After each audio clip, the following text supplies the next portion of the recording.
ঘরের কাউকে না জানিয়ে আমার ছোট্ট ছেলে পুচুটার বার্থডে করে ঘরের সবার কাছে অনেক গালিগালাজ খেলাম। বেলা 12টার দিকে ঠিক করলাম ছেলের বার্থডে করবো, তো চলো প্রথম থেকে শোনাই।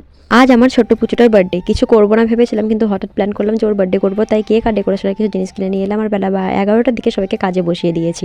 আর এই জায়গাটায় হাজব্যান্ডের বাইক রাখা আছে, তো এই জায়গাটাতে ভাবছি ডেকোরেশন করবো আর কেক কাটিং করবো। তাই নামাজ পড়তে যাওয়ার আগে একটা ভাইকে বলে এসেছিলাম যে গাড়িটা একটু সরিয়ে দিতে। সে ঘরে ছিল না, তো আমি যখন নামাজ পড়ছিলাম তখনই সে এসে গাড়িটাকে সরিয়ে দিয়েছে। আর এই যে এখন আমার নামাজ পড়া কমপ্লিট, আর বার্থডে বয় তো এখন ঘুমাতে ব্যস্ত, আর ওই সুযোগে আমার কাজও হয়ে যাচ্ছে। তো জায়গাটা এখন কতটা ফাঁকা লাগছে, ক্লিন লাগছে, এখানে আরামসে হয়ে যাবে ওর কেক কাটিং। তো এখন স্নান করে মানে ছেলেকে এখন হলুদ মাখাবো। আমি স্নান করে নিয়েছি, ছেলে কিন্তু এখন স্নান করে না, আর বোন ওকে স্নান করাতে নিয়ে যাবে। আর আমি হলুদ মাখাতে গিয়ে অনেক হেসেছি, কারণ আমার ছেলে হলুদকে খাবার ভেবে হাঁ করে দিয়েছিল, তাই জন্যই লাগছিল। আর ছেলেকে কত আদর করে আমি একটু হলুদ মাখিয়ে দিচ্ছি। যেহেতু জন্মদিনটা বড় করে করা হলো না, ওর পাপাও নাই, তাই একটু মনটা খারাপও আছে। আর এখানে 2 কেজি আটা আছে, 1 কেজি ময়দা আছে, সবগুলোকে এখন মিক্সড করবো আর এখন আটা সানতে বসবো। জানো তো, জীবনে প্রথমবার আমি 3 কেজি চালের মানে 3 কেজি চালের না 3 কেজি আটা আমি প্রথম মানে সানাসুনি করব।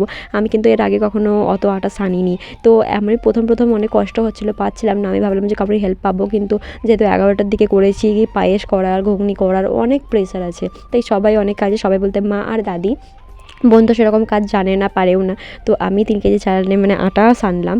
তো অনেক কষ্ট হলো, হালকা ফুলকা করে সানলাম, একটু একটু করে আটা সানলাম। আর এখানে দাদি আর বোন আর আমার একটা চাচির মেয়ে, 3 জনে মিলে কিন্তু এখন লুচি বানাচ্ছিল সন্ধ্যাবেলায়। এখন আমি ডেকোরেশনের কাজ করছি, মা ওদিকে মানে লুচি ভাজছে।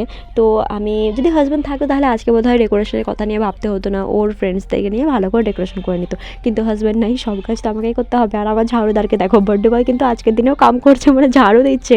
তো আমি সিম্পল একটা শাড়ি আর কিছু বেলুনস দিয়ে মানে জায়গাটা ভাবলাম যে ডেকোরেশন করব। কারোর পছন্দ হোক বা না হোক, আমার পছন্দ হয়েছে। আমার ছেলের জন্মদিন আমি নিজের মতন করে সেলিব্রেশন করেছি। কিন্তু এইবারটা যা হবে হোক, কিন্তু পরের বারটা ভাবলাম যে একটু বড় করেই করব।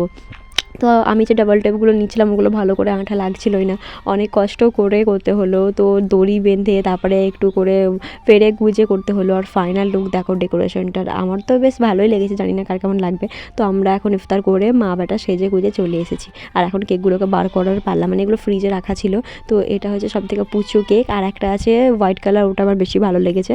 তো ওটা হচ্ছে একটু এর থেকে বড়, আমি চাইছিলাম যে একটু বড় দেখে কেক আনতে, কিন্তু বড় কেকগুলো নাকি অর্ডার দিয়ে আনতে হয়, আর আমি হঠাৎ প্ল্যান করলাম, তাই বড়গুলো পারলাম না।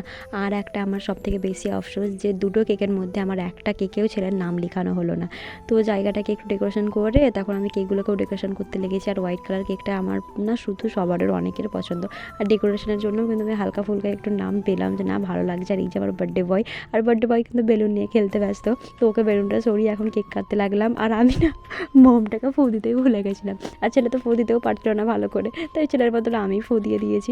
আর 2টো কেকই কাটা করালাম, কিন্তু ছেলে একটা ক্রিম মুখে ভরেছে, আর একটা কেক তো ওকে জীবনে আমি খাওয়াতেই পারলাম না। তারপরে যদি ভাবলাম যে একটু পায়েস খাবে, পায়েসও খেলো না। আর একটা দাদি ওকে পায়েস খাওয়াবার খুবই চেষ্টা করলো, কিন্তু পারলো না। তো সে যাই হোক, ছেলে এখন ওইখানেই খেলাধুলা করছে। আর এদিকে আমি ডেকোরেশনগুলো সব ইয়ে করে মানে কেকটাকে ভালো করে ক্লিন করে এখন আমি কেকগুলো কাটতে বসলাম। তো আমি হালকা ফুলকা করে সবাইকেই মানে কেক দেবো ভেবেছি। অনেকের বার্থডেতে জানি না কি হয়, কিন্তু মানে আমি যেহেতু অনেকের বার্থডেতে যাইনি, আর ঘরে যদি এরকম হালকা ফুলকা হয় তো যাই হোক, বাদ দাও ওদের কথা। তো আমি মানে খাবারের মধ্যে বেশি কিছু আয়োজন করতে পারিনি, লুচি ঘুগনি আর পায়েস, আর একটু একটু করে সবাইকে কেক দিয়েছি।